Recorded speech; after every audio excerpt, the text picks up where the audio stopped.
You're watching Rock Shop Live, brought to you by Stewart Travel Guitars. See the incredible stowaway travel guitar at stewartguitars.com. Microphones for Rock Shop Live are provided by Rode Microphones.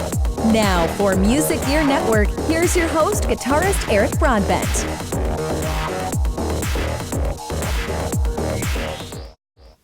Hey everyone, it is the weekend. Happy Friday afternoon to you all, and I hope you're having a great start off of the weekend. I know a lot of you are probably still in the workplace. Try to sneak in this video so the boss doesn't see you. But we are live, and we're joined this afternoon by one of the most busiest guitarists in the business, joining us from Las Vegas, Joel Hoekstra. Joel, how are you? Great. Thanks so much for having me on. It's a pleasure to have you. I've been wanting to get you on the show for a better part of a year, and finally, we're able to connect, and it's nice to finally, make this happen. And I know you're extremely busy, so getting any time with you is wonderful. So thank you for that. And I want to let our fans know that are watching right now, too, live, that this is going to be a shorter program. We're looking at probably around 45 minutes today, so we're going to try to keep things running really fast. I'll say hi to as many people as I can, but we probably won't be able to get to every single person, so please excuse us for that. But since you're kicking off, you just kicked off the residency with Cher. Have you got one or two shows under your belt? Yeah, just one show so far, and then a night off last night where I went up to Vamped and sat in with Jeff Scott Soto and Jason Bieler for a couple songs. Nice. A little impromptu jam. That's nice. That's nice. I'm going to bring up Jeff Scott Soto's name later on in the program. He's been on the show here as well, too. I had all the guys from Sons of Apollo come on over the course of 5 nights, and each one of them tried to prove who was a bigger Van Halen fan. It was, It was pretty funny. And, of course, the last guy... Who won that? I think Mike Portnoy did. Really? I think Wow, he did. Okay. I think he did. Now... I think Billy had more, he's played with more members of Van Halen than I think some of the other guys have. Derek's only played with one, and Billy's played with a few. So, it was kind of cool. But the last guy coming on the show obviously gets the last say. So, of course, Mike wins by default. Yeah. All right. But it was pretty cool, though, too, because a fan happened to, Mike's in his cave downstairs, and, he's got everything set up, and someone asked him, he says, do you think Mike would hop on the kit? And when you ask Mike Portnoy to hop on the kit, he hops on the kit. He jumps over and he plays Hot for Teacher live on the Air Force from his basement. Nice. So that was pretty cool. That would get the win right there, right? Yeah. But let's jump back over to Cher for a second. This is like someone myself who's never seen Cher live. My mom was a major fan of Cher. So, I grew up listening to, Sonny and Cher, or what the TV shows and all that kind of stuff. Obviously shows my age. But I've never seen her live. But I think a lot of people are probably to be quite surprised that there's more of a rock show than you would expect. Well, I think it's all styles that across her career, and of course she had the 80s stuff, and I try and rock out the guitar tones on that a little bit more than on the originals. Like, you go back and listen to Turn Back Time, the guitar tone was kind of not that gainy and kind of chorused out, and so I try to little by little make it a little more hard rock. Yeah. There's a few step out moments at the end of the show, but honestly, for the most part, I'm in the background, and there's lots of just clean guitar, rhythm guitar, waka chaka stuff, and the 60s stuff had that kind of, I Got You Babe, like arpeggiating chords clean on a Silvertone style guitar or Dan Electro. So there's a lot of different styles, which is actually the fun part, and it's good that there's a little bit of like rocking in it. I'd be disappointed probably if there was none. That's right, because it's like you have a Ferrari engine and you got it governed to no faster than 50 miles per hour. It's 40 miles per hour. Well, at the end of the day, any opportunity to, get paid to play, to get better on your instrument, that's the road to go. So no matter what style that may be, I'm usually down with it because it's going to help me get better on guitar, and it's better to actually get paid to practice. That's the way I look at it. Yeah. And she's got great musicians in her band, and it's a great opportunity for me to play with an iconic person like herself or whatever, recognizable, and it's that credit that like your parents can say to their friends and everybody knows who Cher is. Exactly. Well, I someone like yourself who's a very talented player knows when to play and when not to play, but did you ever get any funny looks, maybe bringing some of your little tasty treats to the music, or did anyone looking stage right or stage left like kind of like, oh, that's too much, or did you just kind of blend in like a chameleon? I don't really change too much when I come into something. So I came in subbing, and I just pretty much played note for note what the guy who was doing before me was doing. And anytime you're going to fill in, that's good advice for anybody. It's just nobody wants anything different, really, unless they're firing the guy for a reason. But I was filling in for somebody they were totally happy with. So the goal is to sound exactly like that person when you're gonna fill in or sub. And then if the gig is yours, eventually you can kind of start making it your own bit by bit, that's sort of been the philosophy. But it's really been minimal change. It's not that kind of gig, It's not like about getting my licks in or anything like that. People are there to see Cher, period. So it's more about like just trying to fit in on a personality level with everybody and play really, really like solid rhythm guitar. No mistakes kind of gig, a wrong chord would be a big deal. Exactly. Well, that's great, and I'm sure it's a lot of fun as well, as you said too. Like it's like paid practice, and you get to go rock it with a lot of the other groups that you're talking about. Just like last night, sitting in with your friends, and and actually, speaking of which, too, Vegas residency is the home of residencies. Def Leppard, they're doing their residency now. How long have they been playing? There like during this tour? I think they did just like 1 week before this started. Usually their Cher's residencies here are a little over 3 weeks with the day or two rehearsal included, and I think that's what the Leps are doing. And this particular Cher one is only 2 weeks, so I think they started a week before us. But yeah, Phil came down the first night, which was great to have him down. I've been playing his model, the Jackson PC1, on the gig for a while, so it was neat to play his model guitar, I guess, for him. That's cool. Yeah, the blue one, right? That's what you're using with the band. Yeah. Yeah, Nice. Very, very nice. Well, let's say hi to a whole bunch of people here very fast. I'm getting some reports that the internet's a little choppy here, but we'll see if we can get through it. Brad Miller's here. We have a question coming up from Brad Miller in a second as well, too. Quentin James, Jason Wade, Anne-Marie Fasler, if I'm pronouncing it right, Jack Clark, Joe Hervey, Ladybug is here, Dolores Fisher. Continuing on, Ed B is here. A lot of fans in the house of you for sure. Will Dunham is here. Jimmy Biter is here as well, too. Frank McNeil, Rob F. I think I might have said that already. Thomas Farrow. Mark Taylor is here. Yeah, we are getting a few reports that it's choppy, but we should be good. So here's a question from Brad Miller. I mentioned this as well, too. Brad is a guitar player. He's from down in the Florida area, and he's one of our Patreon supporters. And he has two good questions for you. He asks, and you've played with a lot of artists, so this might be a tough one for you. Is there any artist that you haven't played with before, either live or on the album, that you would love to? And I'll follow up with a second question for you from him in a moment, too. I get that question a lot, but I can't really name anybody specifically. My MO is just kind of playing with talented people who are like positive minded, and then obviously on the higher level, the better. In terms of recognition or whatever. But anybody who's talented and positive that's pretty much it. Yeah, that's very important. The positive thing is, I mean, sometimes I'm sure you may agree with this. You could play with someone that maybe is not the world's most talented individual, but the energy that they give off, positive energy, just good people in general, I think that can be very contagious and inspiring too. Yeah, definitely. Yeah. I think that just that level of personal interaction, if you get along with somebody, that goes a long way. Yeah, I agree. And the next question from Brad as well, too. He says, when are you going to put on another solo record? 13 was too long ago. Yeah, I mean, I'm working on it. It's fully written. Just waiting on Russell Allen to get the vocals done. Okay. Everybody set their clocks. We're just waiting on Russell. Vinny Appice's done tracking it. Tony Franklin's done with his bass parts. I tracked a whole scratch vocal for Russell of me singing it poorly and just said, sing it better than me, but sing roughly this.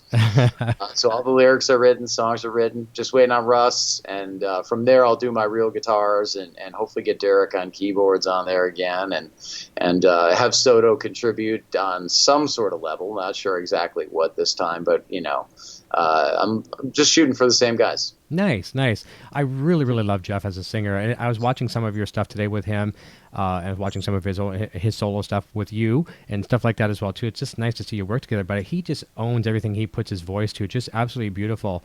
And that's a question I had for you, and there's more coming up from the fans as well too. Two people I've had on the show that I've only had Jeff on once, but Michael Sweet I've had on it 3 or 4 times.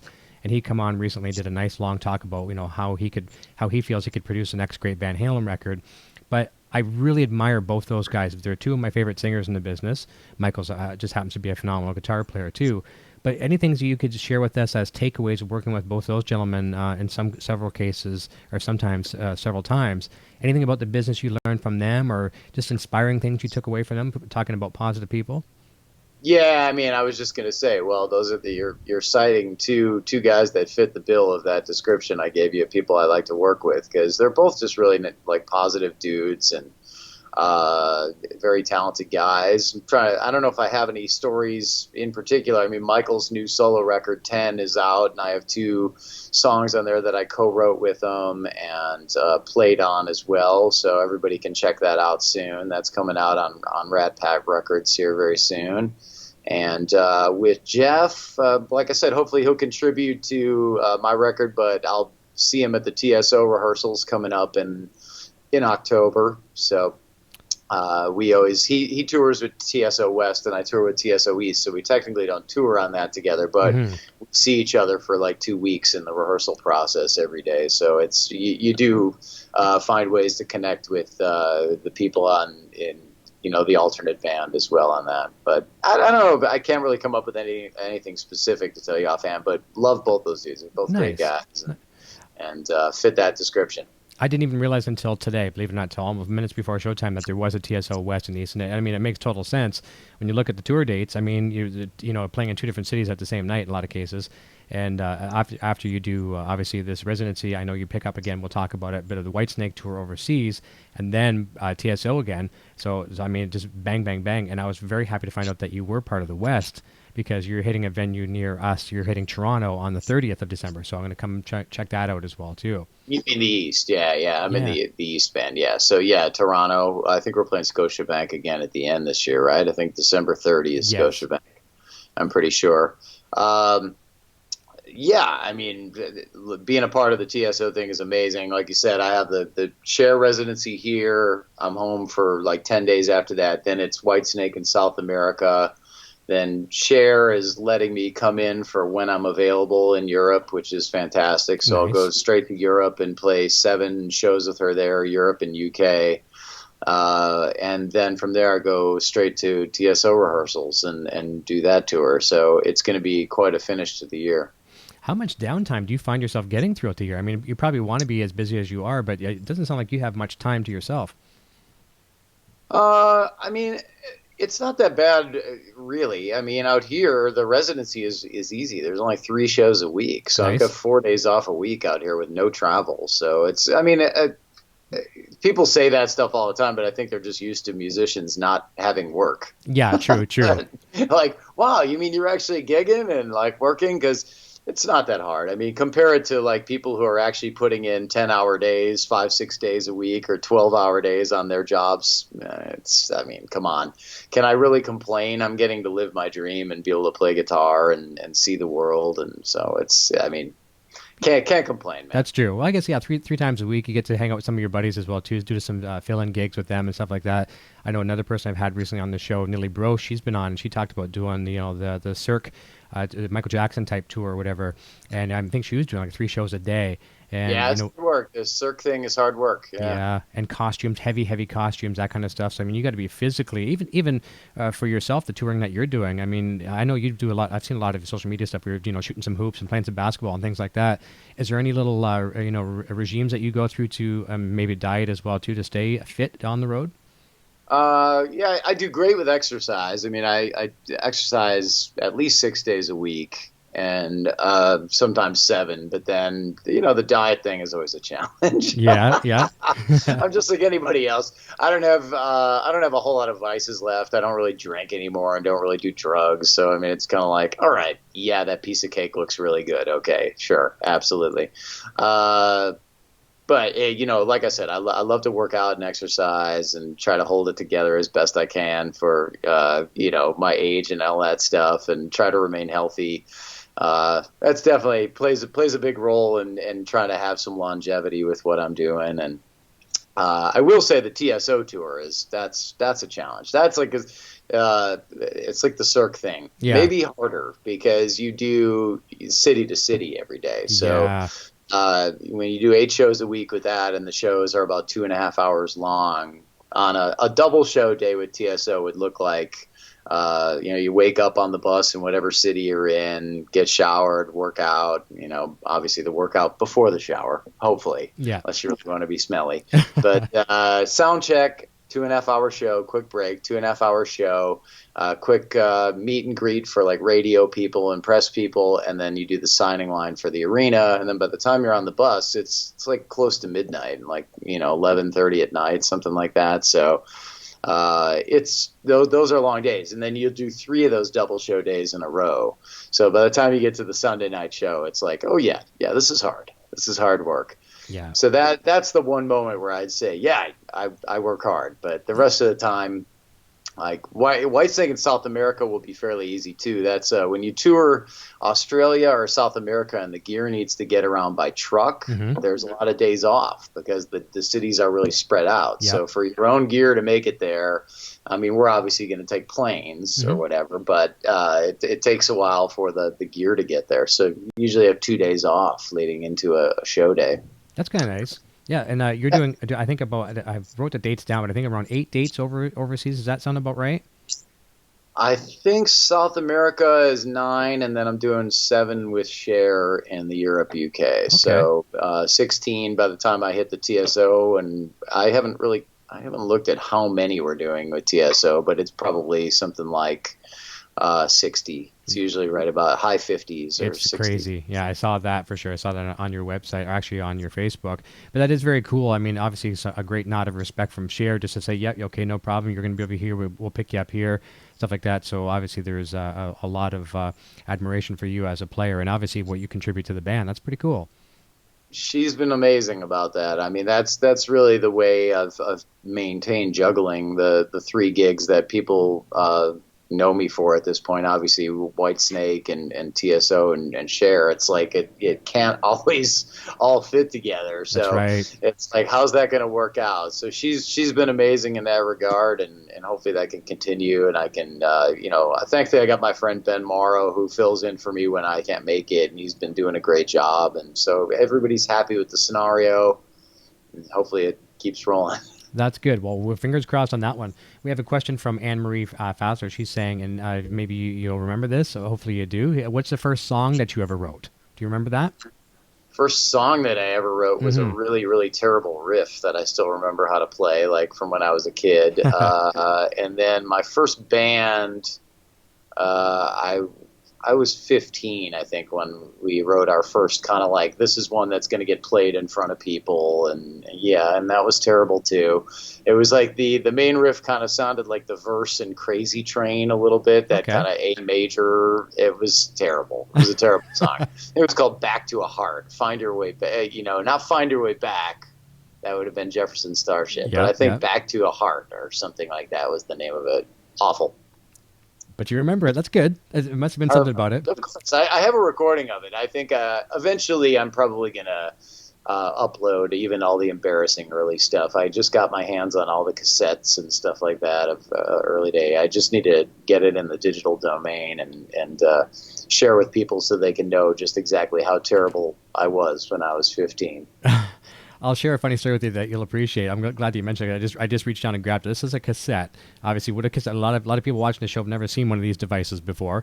We'd take our pencils and get in there if we'd have a bad thing, whatever. But this was my first solo cassette I did in high school, and I made about 250 copies of them, all myself. It's duplicated every single one, did all the artwork myself, colored it, whatever. And no copies were left. I had no copies left. Many, many years into the future, I started working for this internet company, and a couple colleagues of mine, they went out at lunch and went to a yard sale. They come back and they said, "Hey, Eric, we bought your album at a yard sale." I'm like, "Oh my God," like for 15 cents, mind you.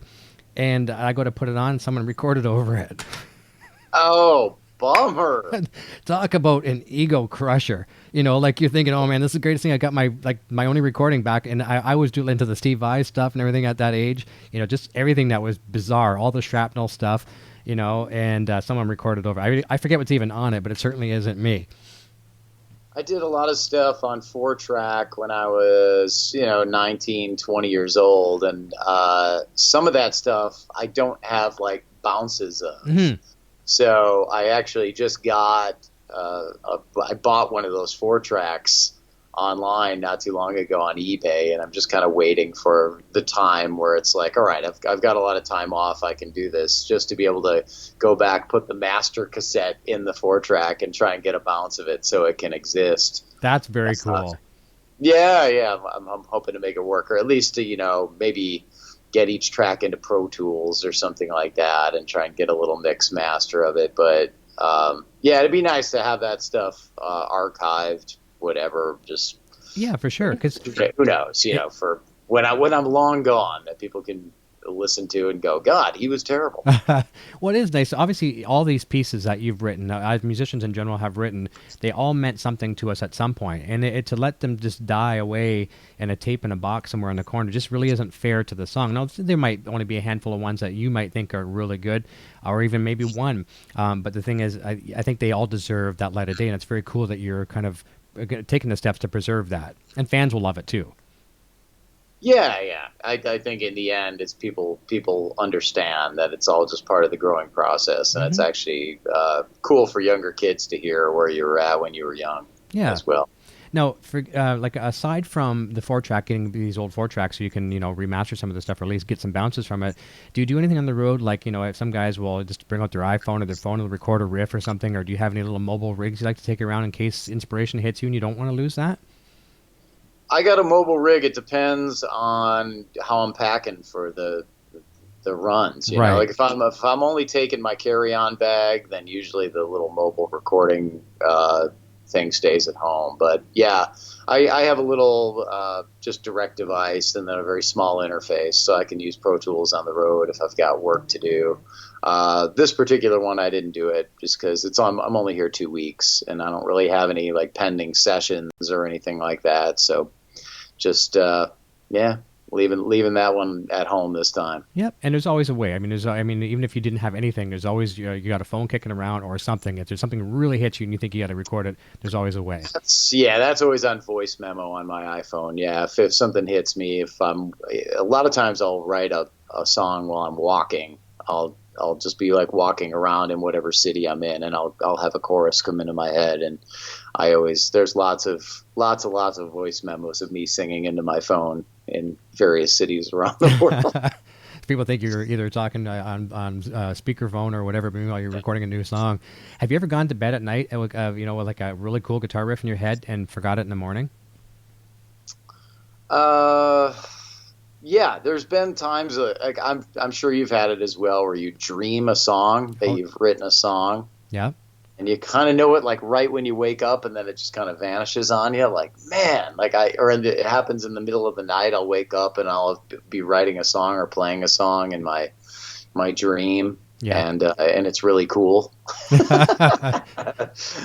So yeah, that's happened. Yeah. One of the best songs I wrote, a song I didn't write. I wrote a song one time, and I was showing the wife here, and the next day I'm like, I was so proud of this. And she's like, what were you listening to last night when you wrote that? And I said, Joe Satriani. She goes, play it again.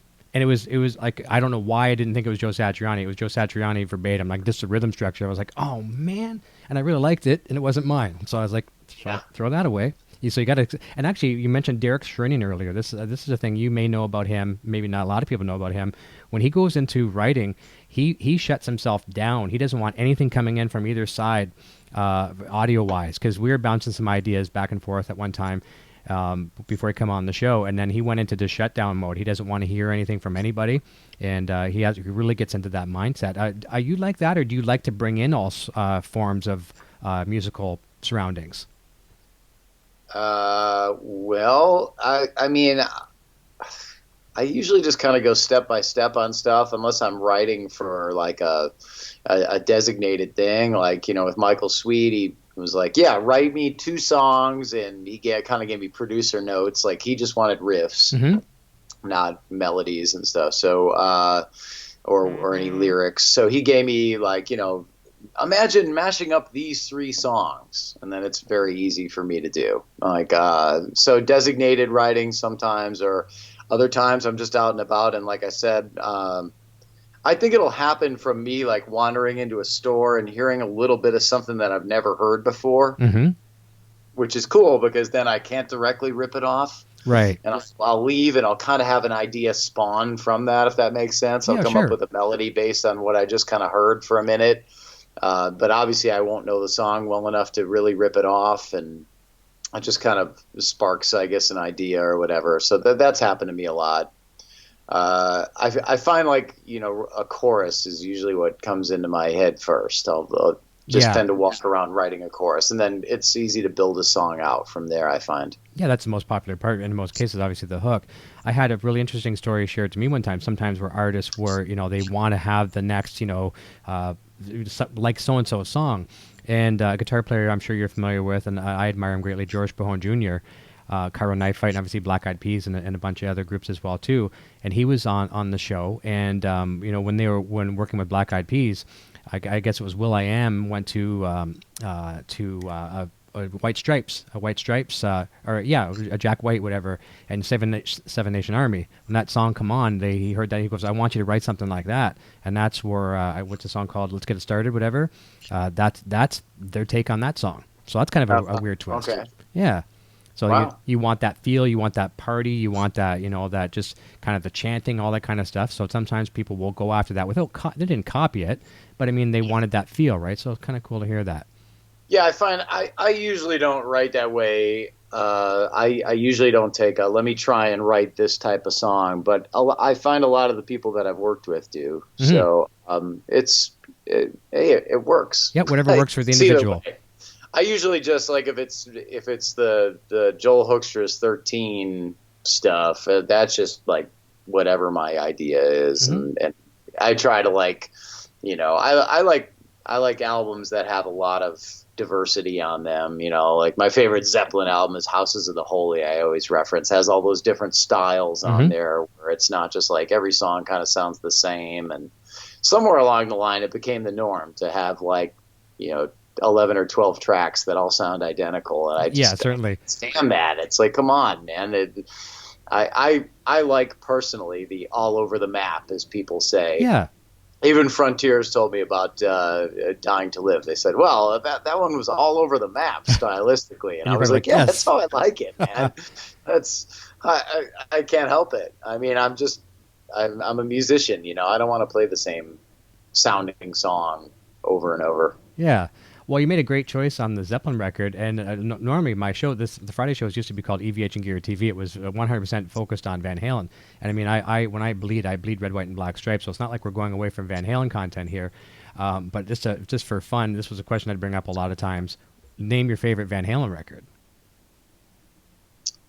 And there's no wrong answer here because they're all good. I mean, honestly, it's pretty stock, but it's still got to be Van Halen 1. Okay. I think just off of, I mean, all the songs are great, and Eddie's guitar tone on that is amazing, and that's magic. Yeah. Van Halen 1 is like magic, I mean, it's all great stuff. I even like the Van Hagar stuff. Yep. And it's they're talented musicians, so they make great music. But there's something about Van Halen 1 and that moment of like hearing Eruption when I was a kid, and it's still got to rank as the top one, I think. It's damn awesome, and I would like to say that myself too, but I would just be agreeing with you. And I love it, trust me. But for me, the plateau is Fair Warning. I just thought him was like he's in a Formula One race car at the brink of crashing into the wall, and never did. It's just absolutely amazing. But it's nice to hear everyone's opinions, and there's no right or wrong answer, as we say. Here's another question from Old Guy's Guitar Vlog. He says, "Hey, Eric, thanks for having Joel on the show. He's a legend. Question for Joel. Amps or modelers? Do you do any mixing of both, or are you opposed to modelers? Have you embraced them at all, or anything like that?" Well, I think it depends on the scenario. There's a tool for every gig, man. Right. When we started Rock of Ages on Broadway, we were using EVH amps, and we were like, let's go with real amps. Let's keep it real. And then when a show runs for a very long time and you've got no guitar tech and you're on stage with dialogue happening and you realize, oh, that preamp tube is starting to scream, and now how do we do, now we've got to switch amps in the middle of a show. So you realize this was not a good plan to go with real amps. The better thing, obviously, we brought in fractals on that when we changed theaters, and that was much more appropriate for what we were doing there. So there's always going to be the moment where the modeler thing wins out of convenience. But Whitesnake is still old school, and we do the amps on stage loud, and I still think that's the best for that particular gig because that keeps it the most real rock and roll. You don't want anything artificial about that. And so all things have their place, I guess. I don't really use anything like where it's a hybrid of them. I use the effects off of the fractal in the loop for Whitesnake, but I use Friedman heads on the gig, so I'm using amps, but I'm not using any modeling per se. Gotcha. But the Cher gig is just fractal. There's really it's not the type of gig you really need to have. Like, you wouldn't be able to have the amp on stage anyway. Yeah. I find that's half of the beauty of having the real amp. If your cabinet isn't going to be on stage and kind of throwing back and hitting your guitar, then that takes away a lot of the point of having an amp in the first place. Yeah, I agree with that. So that. you see ISO cabs off to the side, and it's like, well, that's you're losing all the cycle of the even order harmonics hitting your guitar, and that's kind of the whole purpose. So at that point, you might as well be going with a Kemper or a Fractal or whatever your choice is. Yeah, I think that's what Slash is doing, actually. He's running ISO cabs underneath the stage, and I guess his tech has developed something. I watched the rig rundown the one time where he's got some kind of way to send feedback back to one cabinet on stage, or to get some kind of feedback with the instrument. I forget how he does it, but I mean, I get it for sure. And especially with Cher, like you say, fractals I could see being, a blessing there. And of course, too, your buddy Phil over in Def Leppard, I think they've all switched over to fractal. I think Phil's using the XFX 3, and I have to say, I mean, I saw them at Madison Square Garden this year, and his sound was huge. I mean, his guitar sounded so good. So can't argue with some of the results, man. I still am like a believer in miking up the cabinet and using the real amp, and there's something about the beauty of the organicness of it. And I think most of it is the modelers, if you have to go high gain, they get noisy, then you have to gate, and then you don't get sustain. So like some of the higher gain gigs that I do, like TSO, I use fractal on, and it's tricky because it can get noisier being high gain, so then I end up using a gate, and then I end up using guitars with sustainers in them a lot of times to get the sustain itself. So it's, like I said, there's a tool for every moment, and that, again, you're not going to have an amp on stage with TSO, and it's just more stuff that can go wrong in the end, too. When you're hauling around tube amps a different city every day for 2 months, banging around on a truck versus the stability of like, look, this thing is going to be fine. You're going to plug it in every day. There's an allure to the modeling thing in moments like that. Less technical issues. I agree. I've switched over 100%. I don't even have a tube amplifier anymore. I run strictly all modeling. But the cool thing is that you might appreciate when you ever get a chance to, just kind of noodle with these things. The audience can't see it right now, but you might be able to see it from the other webcam behind me a little bit. I've got the Line 6 power cabs. And what they've done with power cabs is you can use them as a FR full range, flat response speaker if that's your thing, or you can take away your amp block or your cabinet block in your modeler, helix or whatever it may be, and they've got like probably 24 different speakers in there. They've even got the EVH, the G12 EVH speakers in there, like modeled. They sound exactly like it. It's so cool. So you can have that amp on stage, feeding back, holding it in front of the monitor, and now they've got the 212. They make them in 112 or 212, and it just kicks you right, and it gives you that kick in the pants that you would normally not get with a modeler. So that's for some of the people like yourself that are old school, that would maybe never approach it, and it's a nice gateway into that for them as well, too. So kind of a cool thought for you, too. Yeah, that's cool. Yeah. There's a question from Pooh Ninja. He's one of our regulars and good friends here, and he's asking about TSO. You mentioned them just a moment ago. He says, where do you do dress rehearsals for TSO, or do you do full dress rehearsals for them? Yeah, I mean, we stay in Omaha for like about 2.5 weeks. Okay. So you rehearse in the small room, and then there's I'd say about a week and a half of like the big stage with the production and pyro and all that stuff to make sure none of us get blown up, and all the lifts, make sure they're all working and things like that. So, yeah, the Omaha area, and then the West Band usually starts their tour right where we rehearse, and the East Band we usually fly and do a little in-venue run through wherever we're beginning as well. So it's definitely a process to mainly from the production side of things more than musically. Musically, we hit the ground running with that. We're usually like, all those guys are preparation fiends like myself, so we usually rehearse for rehearsal. Yeah, Everybody's been running the songs for about a month in their wherever their homes or hotel rooms, and get in there and you're pretty much ready right out of the gate. Good. Well, that's good to know. Well, then, a good question from Pooh. I also want to mention as well, too, my better half here, she's running the chat, Sandra Lee. She's got an eye injury today, so she can barely see. So I want to give thanks for a couple other people stepping up and helping in the chat. Sonia and Ladybug, thanks so very much. So if Nocturnal Butterfly here isn't mentioning you in the chat, she just can't see you. She can barely read today. So, and I won't even tell you how she did it. She's a green thumb gardener extraordinaire, and it was a freak gardening accident. So we'll just leave it at that. Okay. Yeah, it's a funny story. That's a Spinal Tap line, is it not? A bizarre gardening accident? Yes, that was one. That's one. And Harry Shearer is coming on the show here, coming up soon too, believe it or not. Oh, right on. As Derek Smalls himself. So that's going to be a lot of fun. I'm looking forward to that. The next question I have for you here as well too. So obviously cello. I would have never guessed you as a cello player starting off. 4 years old, that was your first instrument, piano and cello. Is that correct? Yeah, cello at maybe even 3. I was really young. Wow. I didn't get far with it. I just played it. Yeah. Like, people picture me being some virtuoso or something with it, but I was, I think my first gig technically was playing Old MacDonald Had a Farm for my preschool class. If I remember correctly. I remember feeling the anxiety of sitting there with it, going like, oh my gosh, I got to play for them.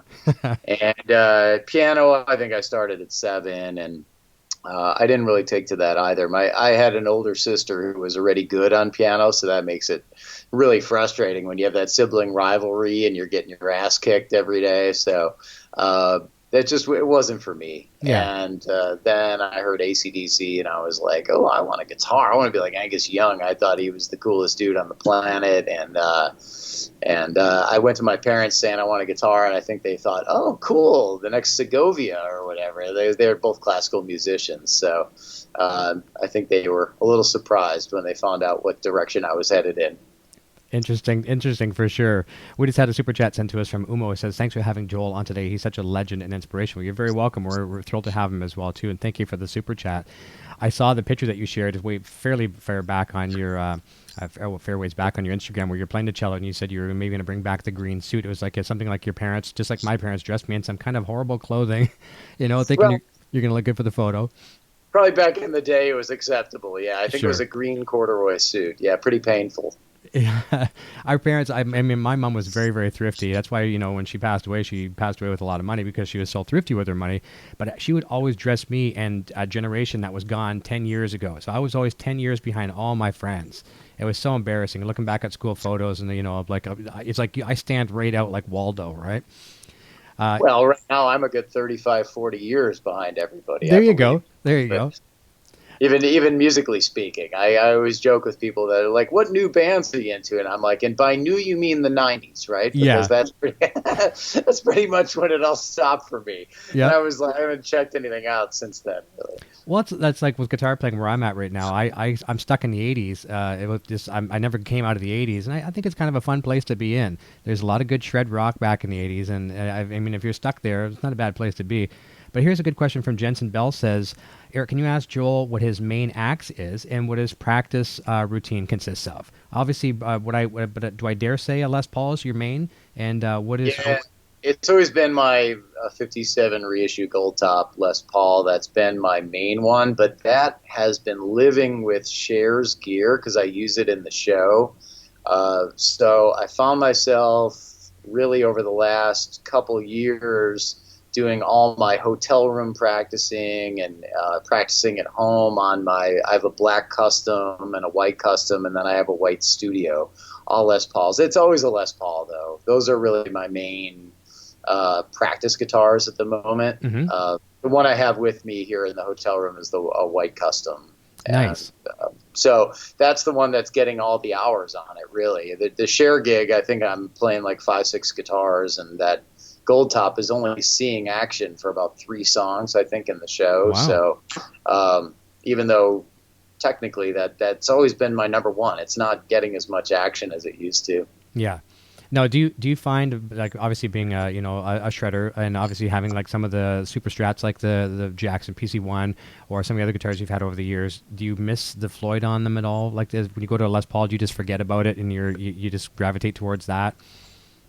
Well, I'm not a big fan of the sound of like a Floyd Rose on a guitar, period. Okay. I mean, as opposed to a stop tailpiece. I mean, I just think, yeah, you can really hear the difference on a Gibson. I have one of the Access Les Pauls, and you can hear a huge difference between plugging in any guitar with the Les Paul with a stop tailpiece and then that guitar. Oh, cool. And so it's there's just a really big difference, but sometimes you gotta have the whammy bar for some stuff, man. Yeah, you know, I mean, it's like the sustainer thing is really important too on the bits in the Cher show that I'm using, the PC1. The sustainer on it, that goes a long way on gigs where you're running direct and you're not going to get sustain off the cabinet. And also ones I find where you need to engage the audience a little bit and use your hands. Mm-hmm. So if I can have the confidence of holding a note with my left hand, I can engage the audience or point at people or get them to cheer a little bit. And that's a big part of what one of the segments in the Cher show is about. She's changing. It's just a wardrobe change, basically. It's my job to make everybody forget the fact that Cher's not on stage. That's right. Minutes. So Yeah, sleight of hand tricks, just like at a magic show or a circus. I don't want to walk out and stare at my guitar neck and play licks necessarily. That's not the point. The point is to play to entertain the audience and make them forget she's not out there, right? So the sustainer thing can really help with that. And oddly enough, I mean, it just frees your hands up. Exactly. I had another super chat come in here. Just want to mention that's from Jensen Bell as well too, saying thanks, Eric. So a $10 super chat. Thank you, Jensen. I appreciate that immensely. I myself just got my first Les Paul, a real Les Paul, at the age of 50. I mean, I've always been a super strat guy since day one. Obviously, that's Van Halen's fault. But I've always chased that, that super strat, whether it be a one humbucker deal with a Floyd or, when Wolfgang's come out and all that kind of stuff. And I've had copies. But I wasn't looking for a Les Paul, and 2010 traditional came my way, and oh my God, it's really changed me. People thought I went crazy because they've known me for playing this particular guitar, and yeah. I get it, man. I really do get it. And I don't really go to reach down for the whammy bar, like, even though that's my crutch. I use the whammy bar as a crutch sometimes and creatively, but I don't miss it at all. And I did a live stream last night, and the jury was mixed. I had just people just like me, and there was Les Paul people, and they're like, I like the Wolfgang better, I like the Les Paul better. But there are differences, 100%. There's no doubt about it. Yeah, I think the Les Paul is just, man, the sound. It's you're going to compromise some of your technique, and I think that's the reason people play the super strat. So like, I can play faster on this, I can play smoother, but at the same time you can play less on a Les Paul and have it sound better, I think. And I agree in the end. So I mean, no offense to any of the super strat guys out there, but for me the Les Paul is just that's the best sounding, and even all the other humbucker style guitars that Gibson makes all sound just not quite as good. There you go. Like a V or an Explorer, or they all sound really, really good, but like just not quite as good. Like I'm just missing a little bit. Like, hey, why don't you play an SG? Because it doesn't sound quite as good as the Les Paul. That's right. I'll play one sometimes, but it's not quite as good. I know, and after you playing like the Les Pauls that you play all the time too, and I mean holding them 4 feet above your head, it almost feel like you're playing something made out of balsa wood when you switch to an SG. And look at that weight comparison. Yeah, well, that wouldn't necessarily bother me at this stage of the game. True. I welcome any relief in that department. I'm starting to suffer from the Jimmy Page like left shoulder bent forward Ooh, permanently thing. yeah. That's not good. Here's two people that do love Les Pauls as much as you do. Rated back to back, some friends of ours here that both run shows here on YouTube. Dave R's Guitars. He's a Les Paul aficionado. He says TSO is amazing. I saw the West Coast TSO a couple years ago in Eugene, Oregon. Sorry, amazing show. I had a blast. And Guitar Hack here. He's got several Les Pauls as well too, and a Firebird as well too. But a major supporter of the brand. And Phil Mosley getting a new Floyd Rose guitar as well too.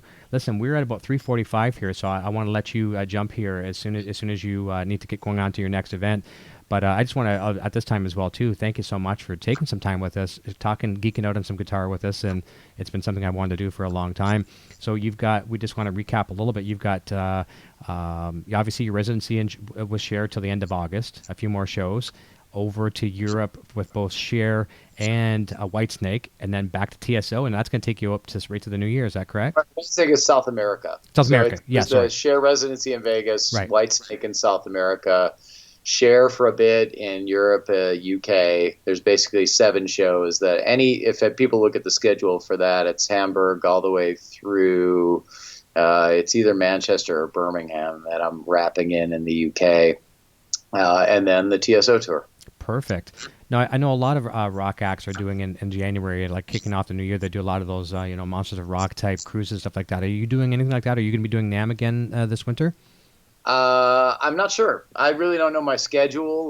Beyond, I think Whitesnake is going to do more touring. I think in support of Flesh and Blood, the new record, next year. So I can definitely plan on that. I think Cher is probably going to have some touring as well, and maybe some residency stuff, and I just take it as it comes. But right. I definitely am signed up to do the Monsters of Rock cruise in February, so that's a annual thing for me. Nice. It's a tradition.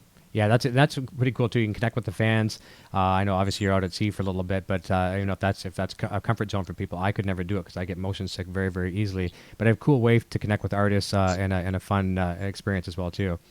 Yeah, I dig it, man. I like it a lot. It's the way it should be. You don't always have that opportunity to say hi and chat with people if it's a real big gig or something, because you're kind of moving as a band back and forth to the hotels, and so it gives you an opportunity to say hey to everybody and say thanks for the support and all that stuff, and just keeping it real, so to speak. Exactly. And that's one thing I just want to say in closing.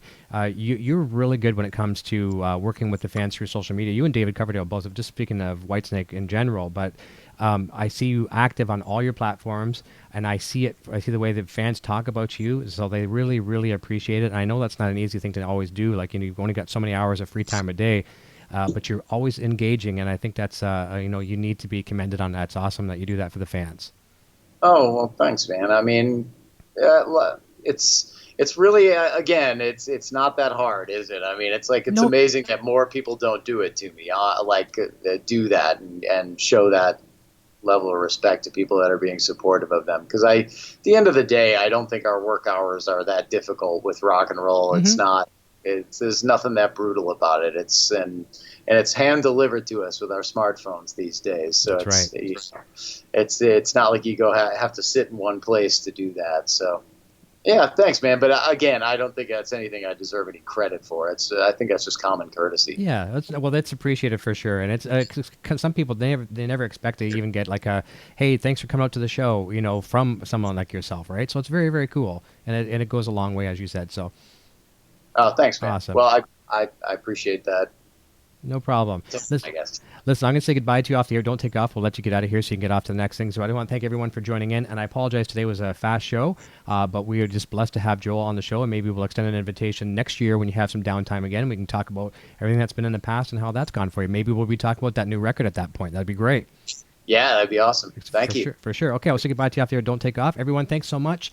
If you enjoyed this video, please give it a thumbs up. If you're new here, I know there's some new fans. Thanks to Joel coming on the show today. Hit that subscribe button, and I promise to work just as hard to keep you as a subscriber as I did to get you. And until next time, Cheers. Hey, you're still here? Eric Jr. here, reminding you to check out our full lineup of quality merch. Available right now in the Broadstash Boutique. Quality products and fast shipping. Visit broadstash.com today. Video production services for Rock Shop Live are provided by Design 39 Media. Visit design39media.com for all your website, photography, and video production needs. Microphones for Rock Shop Live are provided by Rode Microphones.